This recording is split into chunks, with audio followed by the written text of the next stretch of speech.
सत श्री अकाल जी। अज असी करन जा रहे हैं प्रेजेंट परफेक्ट कंटीन्यूअस टेंस।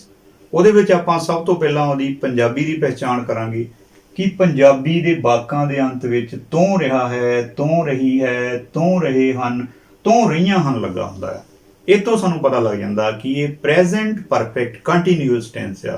ਹੁਣ ਆਪਾਂ ਕਰਾਂਗੇ ਕਿ ਇਸ ਟੈਂਸ ਦੇ ਵਿੱਚ ਕਿਹੜਾ ਹੈਲਪਿੰਗ ਵਰਬ ਲੱਗਦਾ ਆ। ਇਸ ਟੈਂਸ ਦੇ ਵਿੱਚ has been, have been verb ਦੀ ਫਸਟ ਫਾਰਮ ਪਲੱਸ ਆਈਐਨਜੀ ਦੀ ਵਰਤੋਂ ਹੁੰਦੀ ਆ। ਔਰ ਪਿਛਲੀਆਂ ਜਿਹੜੀਆਂ ਵੀਡੀਓਜ਼ ਆ ਉਹਦੇ ਵਿੱਚ ਮੈਂ ਇੱਕ ਗੱਲ ਦੱਸੀ ਸੀ ਕਿ ਕੋਈ ਵੀ ਟੈਂਸ ਜਿਹੜਾ ਚਾਹੇ ਉਹ ਪ੍ਰੈਜ਼ੈਂਟ ਦਾ ਕੋਈ ਵੀ ਕੰਟੀਨਿਊਅਸ ਟੈਂਸ ਆ, ਚਾਹੇ ਉਹ ਪਾਸਟ ਦਾ ਕੋਈ ਵੀ ਕੰਟੀਨਿਊਅਸ ਟੈਂਸ ਆ, ਚਾਹੇ ਉਹ ਫਿਊਚਰ ਦਾ ਕੋਈ ਵੀ ਕੰਟੀਨਿਊਅਸ ਟੈਂਸ ਆ, ਉਹਦੇ ਵਿੱਚ ਵਰਬ ਦੀ ਫਸਟ ਫਾਰਮ ਪਲੱਸ ਆਈਐਨਜੀ ਲਗਾਉਣਾ ਆ। ਇਹ ਜਿਹੜਾ ਵਰਬ ਦੀ ਫਸਟ ਫਾਰਮ ਨਾਲ ਆਈਐਨਜੀ ਦੀ ਆ, ਇਹ ਜਿਹੜਾ ਕੰਟੀਨਿਊਟੀ ਨੂੰ ਦੱਸਦਾ ਆ। ਸੋ ਇਹ ਸਾਡਾ ਹੁਣ ਆਪਾਂ ਜਿਹੜਾ ਟੈਂਸ ਕਰ ਰਹੇ ਆ ਇਹ ਹੈਗਾ ਪ੍ਰੈਜ਼ੈਂਟ ਪਰਫੈਕਟ ਕੰਟੀਨਿਊਅਸ ਟੈਂਸ। ਇਹਦੇ ਵਿੱਚ helping verb has been, have been verb ਦੀ ਫਸਟ ਫਾਰਮ ਪਲੱਸ ਆਈਐਨਜੀ ਦੀ ਵਰਤੋਂ ਹੁੰਦੀ ਹੈ। ਹੁਣ ਆਪਾਂ ਇਹਦੇ ਵਿੱਚ ਕਰਾਂਗੇ ਕਿ ਹੈਜ਼ ਬੀਨ ਕਿੱਥੇ ਲੱਗਣਾ ਤੇ ਹੈਵ ਬੀਨ ਕਿੱਥੇ ਲੱਗਣਾ। ਉਹਦੇ ਵਿੱਚ ਆਪਾਂ ਜੇਕਰ ਸਬਜੈਕਟ ਹੀ, ਸ਼ੀ, ਇਟ ਜਾਂ ਇੱਕ ਵਚਨ ਨਾ ਹੋਵੇ ਤਾਂ ਹੈਜ਼ ਬੀਨ ਦੀ ਵਰਤੋਂ ਹੁੰਦੀ ਹੈ। ਇਸ ਗੱਲ ਨੂੰ ਯਾਦ ਰੱਖ ਲੈਣਾ। ਜੇਕਰ ਸਬਜੈਕਟ ਆਈ, ਵੀ, ਯੂ, ਦੇ ਜਾਂ ਬਹੁਵਚਨ ਹੋਵੇ ਤਾਂ ਹੈਵ ਬੀਨ ਦੀ ਵਰਤੋਂ ਹੁੰਦੀ ਹੈ। ਇਸ ਤੋਂ ਅੱਗੇ ਆਪਾਂ ਕਰਾਂਗੇ ਕਿ ਜੇਕਰ ਵਾਕ ਜਿਹੜਾ ਉਹ ਪ੍ਰਸ਼ਨਵਾਚਕ ਹੋਵੇ ਤਾਂ ਹੈਜ਼, ਹੈਵ ਸਬਜੈਕਟ ਤੋਂ ਪਹਿਲਾਂ ਲੱਗਦਾ ਹੈ ਤੇ ਬੀਨ ਸਬਜੈਕਟ ਤੋਂ ਬਾਅਦ ਵਿੱਚ। ਇਹਦੇ ਵਿੱਚ ਭੁਲੇਖਾ ਨਹੀਂ ਖਾਣਾ ਕਿਉਂਕਿ ਇਹਦਾ ਜਿਹੜਾ ਹੈਲਪਿੰਗ ਵਰਬ ਆ ਉਹ ਦੋ ਹਿੱਸੇ ਆ ਉਹਦੇ ਬਣਿਓ ਹੈਜ਼, ਬੀਨ। ਦੋ ਵੱਖਰੇ ਵੱਖਰੇ ਸ਼ਬਦ ਹੁੰਦੇ ਆ ਦੋਵੇਂ, ਹੈਜ਼, ਬੀਨ। ਜਦੋਂ ਪ੍ਰਸ਼ਨਵਾਚਕ ਵਾਕ ਹੋਵੇ ਤਾਂ ਹੈਜ਼, ਹੈਵ ਸਬਜੈਕਟ ਤੋਂ ਪਹਿਲਾਂ ਲਗਾ ਦੇਣਾ ਤੇ ਜਿਹੜਾ ਬੀਨ ਆ ਉਹ ਸਬਜੈਕਟ ਤੋਂ ਬਾਅਦ ਵਿੱਚ ਲਗਾ ਦੇਣਾ।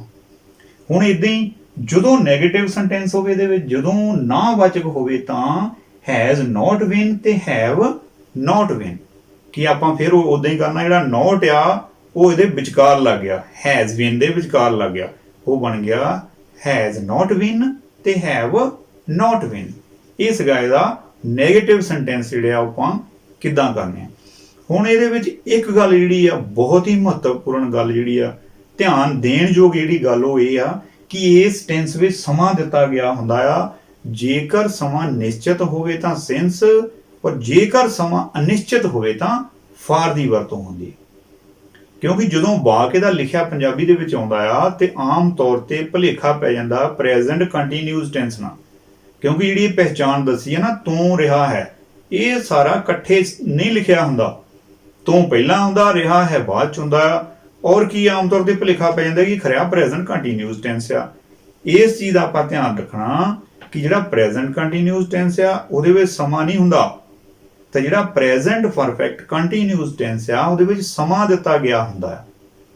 ਭਾਵੇਂ ਪਤਾ ਲੱਗ ਜਾਂਦਾ ਵਾਕ ਤੋਂ ਰਿਹਾ ਹੈ, ਪਤਾ ਲੱਗ ਜਾਂਦਾ, ਇਹ ਨਹੀਂ ਕਿ ਬੱਚੇ ਦੇ ਦਿਮਾਗ 'ਚ ਗੱਲ ਰਹਿ ਜਾਂਦੀ ਹੈ, ਪਰ ਫਿਰ ਵੀ ਕਿਸੇ ਵੇਲੇ ਭੁਲੇਖਾ ਇਹਦਾ ਲੱਗ ਜਾਂਦਾ। ਇਮਤਿਹਾਨ ਦੇ ਵਿੱਚ ਬਹੁਤ ਬੱਚੇ ਗਲਤੀਆਂ ਕਰ ਜਾਂਦੇ ਆ। ਸੋ ਯਾਦ ਰੱਖਣਾ ਜਿਹੜਾ ਪ੍ਰੈਜ਼ੈਂਟ ਪਰਫੈਕਟ ਕੰਟੀਨਿਊਅਸ ਟੈਂਸ ਆ ਉਹਦੇ ਵਿੱਚ ਸਮਾਂ ਦਿੱਤਾ ਗਿਆ ਹੁੰਦਾ ਆ। ਜੇਕਰ ਸਮਾਂ ਨਿਸ਼ਚਿਤ ਹੋਵੇ ਤਾਂ ਸਿੰਸ, ਜੇਕਰ ਸਮਾਂ ਅਨਿਸ਼ਚਿਤ ਹੋਵੇ ਤਾਂ ਫਾਰ ਦੀ ਵਰਤੋਂ ਹੁੰਦੀ ਹੈ। ਹੁਣ ਆਪਾਂ ਇਹਦੇ ਵਿੱਚ ਕਰਾਂਗੇ ਕਿ ਸੈਂਟੈਂਸ ਕਿੱਦਾਂ ਕਰਨੇ ਆ। ਜਦੋਂ ਪੰਜਾਬੀ ਦਾ ਵਾਕ ਆਉਂਦਾ ਆ ਉਹਦੀ ਕਿੱਦਾਂ ਇੰਗਲਿਸ਼ ਬਣਾਉਣੀ ਆ। ਉਹਦੇ ਵਿੱਚ ਸਭ ਤੋਂ ਪਹਿਲਾਂ ਆਪਾਂ ਕਰਾਂਗੇ ਅਫਰਮੇਟਿਵ ਸੈਂਟੈਂਸ, ਹਾਂ ਵਾਚਕ ਵਾਕ ਜਿਹਨੂੰ ਕਹਿੰਦੇ ਆ। ਉਹਦੇ ਵਿੱਚ ਆਪਾਂ ਇੱਕ ਵਾਕ ਲੈ ਲੈਂਦੇ ਆ, ਉਹ 1947 ਤੋਂ ਇਸ ਪਿੰਡ ਵਿੱਚ ਰਹਿ ਰਿਹਾ ਹੈ। ਉਹ 1947 ਤੋਂ ਇਸ ਪਿੰਡ ਵਿੱਚ ਰਹਿ ਰਿਹਾ ਹੈ। ਹੁਣ ਇਹਦੇ ਸਬਜੈਕਟ ਹੈਗਾ ਉਹ, ਹੀ। ਹੁਣ ਆਪਾਂ ਦੱਸਿਆ ਹੀ ਆ ਹੀ, ਸ਼ੀ, ਇਟ ਜਾਂ ਇੱਕ ਵਚਨ ਨਾਮ ਹੋਵੇ ਤਾਂ ਹੈਜ਼ ਬੀਨ ਦੀ ਵਰਤੋਂ ਹੁੰਦੀ ਹੈ। ਇਹ ਬਣ ਗਿਆ he has been living in this village. ਹੁਣ ਸਮੇਂ ਦੀ ਗੱਲ ਆ ਗਈ। ਉਹ ਕਹਿੰਦਾ ਕਦੋਂ ਤੋਂ ਰਹਿ ਰਿਹਾ, 1947 ਤੋਂ। ਹੁਣ 1947 ਦਾ ਸਮਾਂ ਜਿਹੜਾ ਉਹ ਨਿਸ਼ਚਿਤ ਆ, ਦਿੱਤਾ ਆ। ਜੇ ਉਦਾਂ ਦਿੱਤਾ ਗਿਆ ਹੁੰਦਾ ਉਹ 10 ਸਾਲਾਂ ਤੋਂ, 20 ਸਾਲਾਂ ਤੋਂ, 30 ਸਾਲਾਂ ਤੋਂ, 40 ਸਾਲਾਂ ਤੋਂ, ਉਹ ਸਮਾਂ ਨਿਸ਼ਚਿਤ ਹੋ ਜਾਣਾਗਾ। ਪਰ ਇਹ ਹੁਣ ਇੱਕ ਜਿਹੜਾ ਪਰਟੀਕੂਲਰ ਜਿਹੜਾ ਜੀਅਰ ਆ, ਉਹ ਸਾਲ ਆ, ਉਹ ਲਿਖ ਦਿੱਤਾ ਆ 1947। ਇਸ ਲਈ ਇਹ ਸਮਾਂ ਜਿਹੜਾ ਉਹ ਨਿਸ਼ਚਿਤ ਆ। ਇਹ ਬਣ ਗਿਆ he has been living in this village since 1947। ਤਾਂ ਇਹਦੇ ਵਿੱਚ ਜੇ ਅਸੀਂ ਸਬਜੈਕਟ ਚੇਂਜ ਕਰਕੇ ਬਣਾਉਣਾ ਹੋਵੇ ਕਿ ਮੈਂ 1947 ਤੋਂ ਇਸ ਪਿੰਡ ਵਿੱਚ ਰਹਿ ਰਿਹਾ ਹਾਂ, ਹੁਣ ਮੈਂ ਤੇ ਆ ਗਿਆ ਸਬਜੈਕਟ ਆਈ, ਤੇ ਆਈ ਨਾ ਹੁਣੇ ਦੱਸਿਆ ਕਿ ਜੇਕਰ ਸਬਜੈਕਟ ਆਈ ਵੀ ਯੂ ਦੇ ਜਾਂ ਬਹੁਵਚਨ ਹੋਵੇ ਤਾਂ ਹੈਵ ਬੀਨ ਦੀ ਵਰਤੋਂ ਹੁੰਦੀ ਆ। ਤੇ ਉਹ ਵਾਕ ਬਣ ਗਿਆ I have been living in this village since 1947। ਇਹ ਸੀਗੇ ਸਾਡਾ ਹਾਂ ਵਾਚਕ ਵਾਕ। ਹੁਣ ਆਪਾਂ ਇਹਦੇ ਵਿੱਚ ਕਰਦੇ ਹਾਂ ਇੰਟਰੋਗੇਟਿਵ ਸੈਂਟੈਂਸ, ਕਿ ਜਦੋਂ ਪ੍ਰਸ਼ਨਵਾਚਕ ਵਾਕ ਹੋਵੇ ਉਹਦੇ ਵਿੱਚ ਦੱਸਿਆ ਆ ਜੇਕਰ ਵਾਕ ਪ੍ਰਸ਼ਨਵਾਚਕ ਹੋਵੇ ਤਾਂ ਹੈਜ਼ ਹੈਵ ਸਬਜੈਕਟ ਤੋਂ ਪਹਿਲਾਂ ਅਤੇ ਬੀਨ ਸਬਜੈਕਟ ਤੋਂ ਬਾਅਦ ਵਿੱਚ। ਹੁਣ ਆਪਾਂ ਇਹਦੇ ਵਿੱਚ ਵਾਕ ਉਹੀ ਵਾਕ ਲੈ ਲੈਂਦੇ ਆ ਵੀ ਕੀ ਉਹ 1947 ਤੋਂ ਇਸ ਪਿੰਡ ਵਿੱਚ ਰਹਿ ਰਿਹਾ ਹੈ, ਸਾਈਨ ਆਫ ਇੰਟਰੋਗੇਟਿਵ। ਹੁਣ ਉਹ ਹੀ ਆ, ਹੁਣ ਸਾਨੂੰ ਪਤਾ ਕਿ ਇਸ ਤੋਂ ਪਹਿਲਾਂ ਆਪਾਂ ਹੈਜ਼ ਲਗਾਉਣਾ, ਉਹ ਬਣ ਗਿਆ has he been living in this village since 1947, ਔਰ ਉਹਦੇ ਵਿੱਚ ਬਾਅਦ ਵਿੱਚ ਸਾਈਨ ਆਫ ਇੰਟਰੋਗੇਟਿਵ ਲੱਗ ਗਿਆ। ਇਹ ਸਾਡਾ ਵਾਕ ਬਣ ਗਿਆ ਇੰਟਰੋਗੇਟਿਵ। ਉਹਦੀ ਆਪਾਂ ਟ੍ਰਾਂਸਲੇਸ਼ਨ ਕਰ ਦਿੱਤੀ ਪੰਜਾਬੀ ਤੋਂ ਅੰਗਰੇਜ਼ੀ ਦੇ ਵਿੱਚ। ਇਦਾਂ ਹੀ ਕੋਈ ਵੀ ਸਬਜੈਕਟ ਚੇਂਜ ਕਰਕੇ ਤੁਸੀਂ ਉਹਦੇ ਅਕੋਰਡਿੰਗ ਹੈਲਪਿੰਗ ਵਰਬ ਕਰਕੇ ਉਹਦਾ ਅਭਿਆਸ ਕਰ ਲੈਣਾ।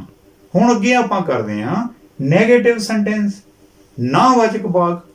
ਉਹਦੇ ਵਿੱਚ ਉਹੀ ਆਪਾਂ ਵਾਕ ਲੈ ਲੈਂਦੇ ਹਾਂ, ਉਹ 1947 ਤੋਂ ਇਸ ਪਿੰਡ ਵਿੱਚ ਨਹੀਂ ਰਹਿ ਰਿਹਾ ਹੈ, ਉਹ ਹੋ ਗਿਆ ਹੀ।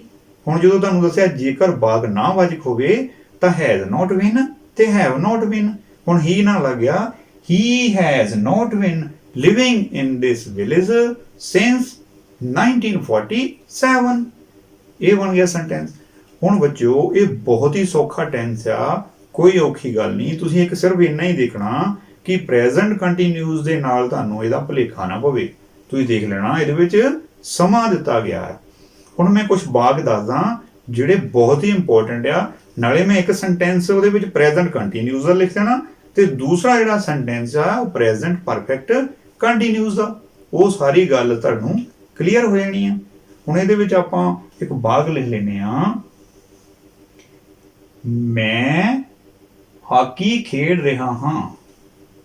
ਉਹਦਾ ਇਹ ਪ੍ਰੈਜ਼ੈਂਟ ਕੰਟੀਨਿਊਸ ਦਾ ਟੈਂਸ ਆ, ਇਹਦੇ ਵਿੱਚ ਸਮਾਂ ਨਹੀਂ ਦਿੱਤਾ। ਹਾਕੀ ਦਾ ਖੇਡ ਰਿਹਾ ਦੱਸਿਆ ਨਹੀਂ ਵੀ ਕਦੋਂ ਤੋਂ ਖੇਡ ਰਿਹਾ ਹਾਂ। ਇਹਦਾ ਸੈਂਟੈਂਸ ਬਣ ਗਿਆ ਆਈ ਐਮ ਪਲੇਇੰਗ ਹਾਕੀ। ਇਹ ਪ੍ਰੈਜ਼ੈਂਟ ਕੰਟੀਨਿਊਸ ਟੈਂਸ ਆ।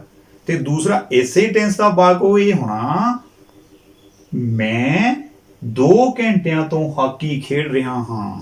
ਹੁਣ ਇਹਦੇ ਵਿੱਚ ਸਮਾਂ ਵੀ ਨਾਲੇ ਚੇਂਜ ਹੋ ਜਾਣਾ। ਇਹ ਸਮਾਂ ਜਿਹੜਾ ਨਿਸ਼ਚਿਤ ਆ ਗਿਆ, 2 ਘੰਟਿਆਂ ਦੀ ਗੱਲ ਕੀਤੀ ਹੈ, ਨਿਸ਼ਚਿਤ ਸਮੇਂ ਦੀ ਗੱਲ ਨਹੀਂ ਕੀਤੀ। ਕੀ ਪਤਾ ਕਿਹੜੇ 2 ਘੰਟਿਆਂ ਤੋਂ। ਇਹਦਾ ਹੁਣ ਇਸ ਟੈਂਸ ਵਿੱਚ ਕੀ ਬਣ ਗਿਆ, ਆਪਾਂ ਦੇਖ ਲਿਆ ਕਿ ਇਹਦਾ ਸਮਾਂ ਦਿੱਤਾ I have been playing hockey for 2 hours। ਇਹ ਬਣ ਗਿਆ ਪ੍ਰੈਜ਼ੈਂਟ ਪਰਫੈਕਟ ਕੰਟੀਨਿਊਸ ਟੈਂਸ ਦਾ। ਇਦਾਂ ਹੀ ਆਪਾਂ ਇਹਦੇ ਵਿੱਚ ਇੱਕ ਹੋਰ ਵਾਕ ਲੈ ਲੈਨੇ ਆ ਜਿਹੜਾ ਆਮ ਤੌਰ ਤੇ 10ਵੀਂ ਦੇ ਇਮਤਿਹਾਨ ਵਿੱਚ ਵੀ ਆ ਜਾਂਦਾ। ਪਹਿਲਾਂ ਆਪਾਂ ਪ੍ਰੈਜ਼ੈਂਟ ਕੰਟੀਨਿਊਸ ਲਵਾਂਗੇ। ਪ੍ਰੈਜ਼ੈਂਟ ਕੰਟੀਨਿਊਸ ਦਾ ਹੈਗਾ ਆ ਵਰਖਾ ਹੋ ਰਹੀ ਹੈ, ਉਹ ਬਣ ਗਿਆ ਪ੍ਰੈਜ਼ੈਂਟ ਕੰਟੀਨਿਊਸ ਦਾ। ਉਹ ਚ ਕਿਉਂਕਿ ਇਜ਼ ਐਮ ਆਰ ਦੀ ਵਰਤੋਂ ਹੁੰਦੀ ਹੈ, ਹੁਣ ਇਹ ਚ ਸਮਾਂ ਨਹੀਂ ਦਿੱਤਾ, ਇਹ ਬਣ ਗਿਆ ਇਟ ਇਜ਼ ਰੇਨਿੰਗ। ਤੇ ਜੇ ਆਪਾਂ ਹੁਣ ਪ੍ਰੈਜ਼ੈਂਟ ਪਰਫੈਕਟ ਕੰਟੀਨਿਊਸ ਦਾ ਲੈ ਲੈਨੇ ਆ ਵਾਕ, 2 ਘੰਟਿਆਂ ਤੋਂ ਵਰਖਾ ਹੋ ਰਹੀ ਹੈ, ਆ ਗਿਆ ਨਾ 2 ਘੰਟੇ ਦੇ ਦਿੱਤੇ। ਇਹਦਾ ਬਣ ਗਿਆ it has been raining for 2 hours।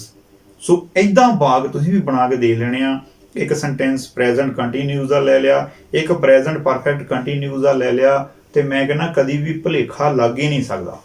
ਸੋ ਬਹੁਤ ਹੀ ਸੌਖਾ ਟੈਂਸ ਆ। ਇਹਨੂੰ ਚੰਗੀ ਤਰ੍ਹਾਂ ਕਾਪੀਜ਼ ਤੇ ਨੋਟ ਕਰ ਲੈਣਾ, ਨੋਟ ਕਰਕੇ ਫਿਰ ਇਹਨੂੰ ਯਾਦ ਕਰਨਾ ਔਰ ਆਪਣੇ ਤੋਂ ਵਾਕ ਲੈ ਕੇ ਉਹਨੂੰ ਬਣਾ ਕੇ ਦੇਖਣੇ ਆ, ਉਹਨਾਂ ਦੀ ਇੰਗਲਿਸ਼ ਬਣਾ ਕੇ ਦੇਖਣੀ ਆ।